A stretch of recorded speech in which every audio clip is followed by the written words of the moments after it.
یا رسول اللہ میری روزی بڑھ جائے۔ ایک وظیفہ اور بتاتا ہوں، جو یہ چاہے اس کی عمر لمبی ہو اور اس کا رزق زیادہ ہو۔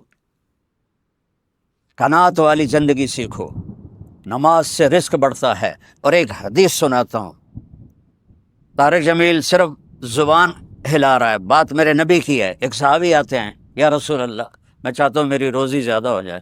آپ چاہتے ہیں سارے؟ بولو۔ ہیں؟ میں بھی چاہتا ہوں، میرا بھی دل کریں دا میری زمین نہ چو ڈھیر کپا ہوئے۔ ہیں؟ ہم سارے چاہتے ہیں، یا رسول اللہ میری روزی بڑھ جائے، مجھے کوئی بتائیں۔ میں اپنے نبی کا وظیفہ بتا رہا ہوں جو ہر آدمی، ہر مرد عورت کر سکتا ہے، چھوٹا بڑا بوڑھا جوان۔ یا رسول اللہ میری روزی بڑھ جائے۔ آپ نے کیا کہا؟ ادم علی الطہارہ یوسع علیک رزقک، با وضو رہا کر تیرا رزق بڑھ جائے گا۔ اور نہ یہ اس چکر میں پڑو کہ جادو ہو گیا، یہ پھرولو جادو ہو گیا ہے، سایہ ہو گیا ہے۔ بھائی کتھے سایہ ہے، کتھے اتنے جادوگر پیدا ہو گئے بے ہر ویلے پھوکی جاننے دے تو تباہ کیتی جاندے۔ یہ سب فراڈ ہیں، یہ جو جادو ہو گیا اور جادو کے عمل کرنا پڑے گا اور ہانڈی چڑھانی پڑے گی اور پتہ نہیں کی کرنا پڑے گا، زمین میں دبانا پڑے گا، یہ سارے اولودے پٹھے نے، اور تسی سارے بے وقوف ہو جڑے انہاں دے مگر لگے ہویا۔ میرے نبی کا وظیفہ سنو، ادم علی الطہارہ یوسع علیک رزق، تو باوضو رہ تیرا رزق بڑھ جائے گا۔ ایک وظیفہ اور بتاتا ہوں، میرے نبی نے فرمایا، یہ آپ نے خود فرمایا، یہ باوضو رہنے کا پوچھنے پہ ایک صحابی نے پوچھا کہ میں چاہتا ہوں میرا رزق بڑھ جائے، تو آپ نے فرمایا باوضو رہا کر، رزق بڑھ جائے گا۔ اور باوضو رہنے کے کچھ اور فائدے بتاؤں۔ ایک دفعہ شیطان ہمارے نبی کی خدمت میں حاضر ہوا، آپ نے فرمایا یار ایتا دس تیرے دشمن کتنے ہیں؟ کہنے لگا 15۔ تو آپ نے فرمایا کون؟ کہ پہلے تو تسی ہو، پہلے دشمن تو میرے تسی۔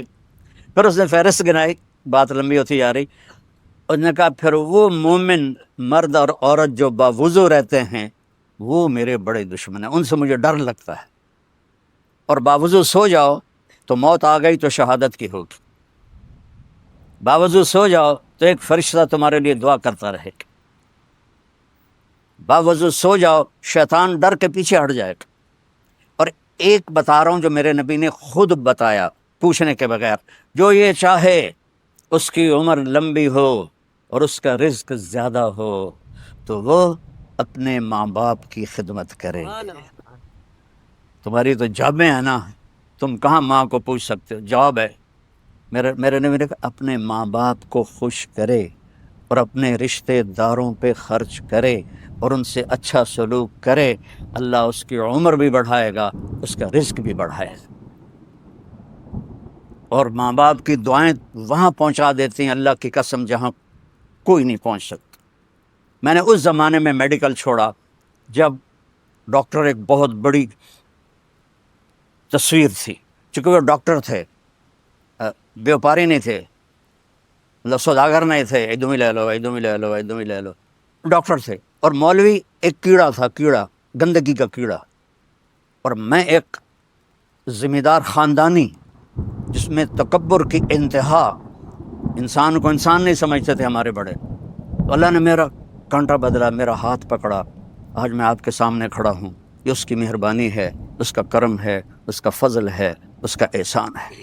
تو میں کالج لائف تک بہت روڈ تھا، نہ ماں کی پرواہ تھی نہ باپ کی پرواہ تھی، تو میرے ماں باپ کو مجھ سے بہت گلہ رہتا تھا۔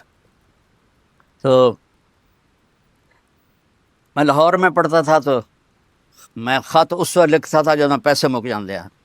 تو ایک دفعہ میرے باپ نے مجھے خط لکھا، بیٹا جب پیسے ختم ہوتے ہیں تو خط لکھتے ہو، کبھی ایویں بھی خط لکھ دیتا کر بھائی تیرا کی حال ہے۔ پتہ ہی نہیں تھا ماں کسے کہتے ہیں، باپ کسے کہتے ہیں۔ تو نبی کی زندگی پڑھی تو پتہ چلا، آپ اندازہ لگائیں۔ تو بیٹا بہ جا بہ جا۔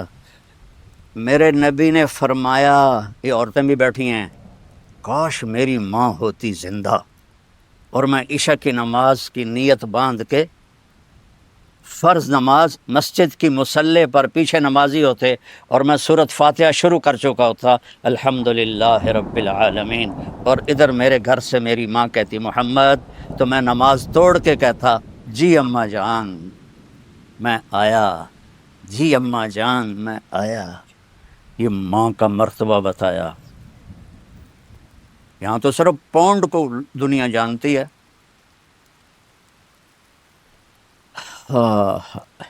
میرا نبی بتا رہا ہے ماں باپ کی خدمت کرو، رزق بڑھے گا. اپنے رشتہ داروں سے لڑو نہیں، اچھا سلوک کرو. عام طور پر رشتہ دار آپس میں سینگ پھنسے ہوتے ہیں، اور ہمارے ذمہ داروں میں تو ویسے ہی توبہ توبہ توبہ تو اسی لیکا چھک دیتا ہے. سمجھتے ہو اس بات کو؟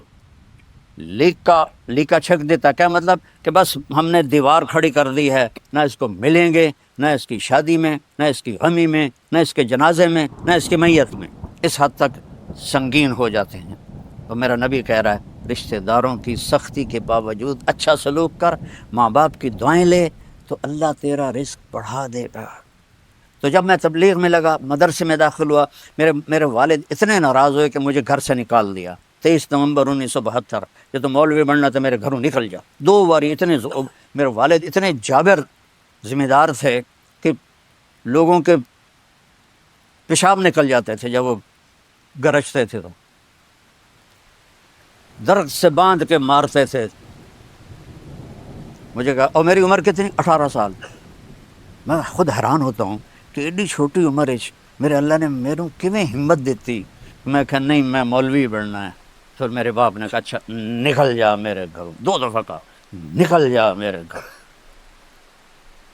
پھر جب اللہ نے میری زندگی پلٹی اور میں چھٹی میں آتا اور میں اپنے باپ کی خدمت کرتا، تیل لگاتا، پاؤں دباتا. نوکر ہوتے تھے، نوکرانوں تو خوب نہیں نا، انہیں تو انجن کرنا ہوں. تو ایک ہمارے بزرگ لیٹے ہوئے تھے، ان کو لوگ دبا رہے تھے. تو کسی نے پوچھا حضرت کیا حال ہے؟ کہا جی بس میں صبر کا ثواب لے رہا ہوں اور یہ تھکن کا ثواب لے رہے ہیں. تو میں اپنے باپ کو بڑے دل سے دباتا. تو مجھے میرے باپ کی دعا لگی. وہ کہتے پتر میریاں اکھیاں تو نہیں ویکھنا، پتر میریاں اکھیاں تو نہیں ویکھنا، پر تم ویکھی ایک دن اللہ تینوں بڑی عزت دے. یہ میرے باپ کی دعا مجھے